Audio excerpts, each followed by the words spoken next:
क्रांतिकारी विचारधारा के सर्वाधिक समर्थक बंगाल में थे, जिसका कि प्रारंभ भद्रलोक समाज ने किया।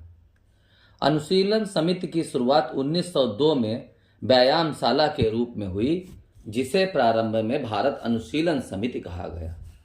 1902 में बंगाल में पहले क्रांतिकारी संगठन अनुशीलन समिति की स्थापना मिदनापुर में ज्ञानेंद्र नाथ बसु और कलकत्ता में जतीन्द्र नाथ बनर्जी और बारिंद्र नाथ घोष ने की। भारत अनुशीलन समिति की एकमात्र महिला सदस्य सिस्टर निवेदिता थी। भारत अनुशीलन समिति का नाम प्रेमथ मित्र ने अनुशीलन समिति कर दिया। अनुशीलन समिति में प्रेमथ मित्र तथा सतीश चंद्र बोस का मुख्य योगदान था। अनुशीलन समिति के अध्यक्ष प्रमथ मित्र, उपाध्यक्ष चितरंजन दास, अरविंद घोष कोषाध्यक्ष और सुरेंद्रनाथ ठाकुर और सदस्य सिस्टर निवेदिता थी। अप्रैल 1906 में बारिंद्र कुमार घोष और भूपेंद्र नाथ दत्त ने युगांतर नामक साप्ताहिक पत्रिका का प्रकाशन किया। ब्रह्मोपाध्याय ने संध्या नामक एक समाचार पत्र का प्रकाशन किया, जिसमें क्रांतिकारियों के विचारों को प्रसारित किया गया कि मुक्ति किस प्रकार पाएं, और भारतीय सैनिकों द्वारा क्रांतिकारियों को हथियार देने का आग्रह किया गया। बारिंद्र कुमार घोष ने भवानी मंदिर नामक पुस्तिका लिखी, जिसमें क्रांतिकारी कार्यों को संगठित करने के विषय में एक केंद्र के निर्माण की बात की। बारिंद्र कुमार घोष, जो कि अरविंद घोष के बड़े भाई थे, और भूपेंद्र नाथ दत्त विवेकानंद के बड़े भाई थे। उन्होंने समिति का गठन किया, जिसका उद्देश्य था खून के बदले खून। अनुशीलन समिति की सर्वाधिक शाखाएं ढाका में थीं। आत्मोन्नयन समिति बिपिन बिहारी गांगुली द्वारा स्थापित की गई। बंगाल तथा महाराष्ट्र के क्रांतिकारियों के मध्य सखाराम गणेश देउस्कर मध्यस्थता करते थे। ब्रह्मोपाध्याय ने संध्या, अरविंद घोष ने वंदे मातरम और भूपेंद्र नाथ दत्त ने युगांतर नामक पत्रिका का प्रकाशन किया।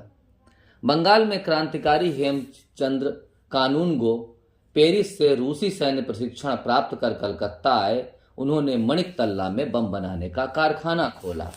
अलीपुर षड्यंत्र केस के अंतर्गत बारिंद्र घोष और अरविंद घोष पर मुकदमा चलाया गया तथा C.R. दास की पैरवी के कारण अरविंद घोष तो छूट गए।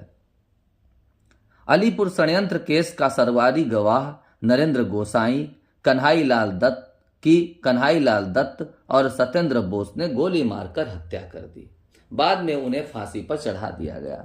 अलीपुर षड्यंत्र केस के अंतर्गत 18 मई 1908 को कलकत्ता के अलीपुर अदालत में 34 लोगों को गिरफ्तार किया गया। अरविंद घोष ने कर्मयोगी नामक पत्र अंग्रेजी में लिखा और उन्होंने क्रांतिकारी गतिविधियों से अलग होकर ओरेविले पांडिचेरी में अपना मुख्यालय बना लिया।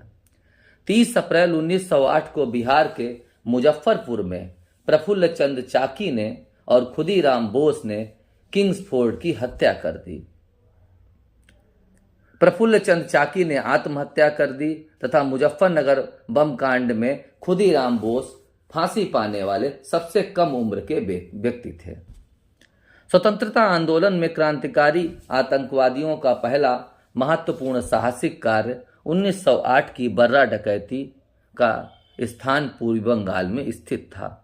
बंगाल के क्रांतिकारी जतीन्द्र नाथ बनर्जी, जिसे बाघा जतीन के नाम से जाना जाता है, बालासोर में पुलिस मुठभेड़ में हत्या कर दी गई। कलकत्ता से दिल्ली राजधानी परिवर्तित करने वाले लॉर्ड हार्डिंग पर बम फेंकने की योजना रास बिहारी बोस ने बनाई, जो कि 1912 में जापान चले गए। बम बसंत विश्वास और मनमथ विश्वास ने फेंकने का काम किया। दिल्ली षड्यंत्र केस के अंतर्गत गिरफ्तार लोगों में अवध बिहारी चंद्र को दिल्ली में, बसंत कुमार को अंबाला में फांसी चढ़ा दी गई तथा चरण दास को आजीवन कारावास की सजा दी गई। ब्रह्मोपाध्याय ने रविन्द्रनाथ टैगोर को सर्वप्रथम गुरुदेव कहा तथा पत्रिका सोफिया के लेख में पहली बार रविन्द्रनाथ टैगोर को विश्व कवि की उपाधि से संबोधित किया गया। अंत में वह रामकृष्ण मठ के स्वामी बन गए। पंजाब में क्रांतिकारी आंदोलन के प्रारंभ होने का कारण अत्यधिक भू राजस्व, सिंचाई पर अत्यधिक कर, बेगारी की प्रथा प्रमुख घटनाएं थीं। पंजाब में क्रांतिकारी आंदोलन के उदय में लाला लाजपत राय, अजीत सिंह, सैयद हैदर रजा, आगा हैदर, भाई परमानंद और प्रसिद्ध उर्दू कवि लालचंद फलक शामिल थे। पंजाब में क्रांतिकारी आंदोलन का प्रारंभ जतिन मोहन चटर्जी, जेएम चटर्जी ने किया और उन्होंने 1904 में सहारनपुर में भारत माता समिति की स्थापना की। सूफी अंबा प्रसाद अजीत सिंह अफगानिस्तान चले गए।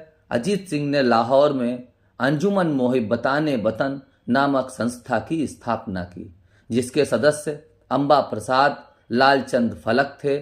अजीत सिंह ने लाहौर में भारत माता अखबार निकाला। महात्मा गांधी ने कहा है, आप लोगों ने देखा नहीं कि इन आतंकवादियों ने अपना इतिहास अपने खून से लिखा है। सुभाष चंद्र बोस ने कहा है कि क्रांतिकारियों का उद्देश्य आतंक नहीं अपितु क्रांति है और क्रांति का उद्देश्य भारत में राष्ट्रीय सरकार की स्थापना है। अगले अंक में विदेश में क्रांतिकारी गतिविधियां और गदर पार्टी के संबंध में हम चर्चा करेंगे।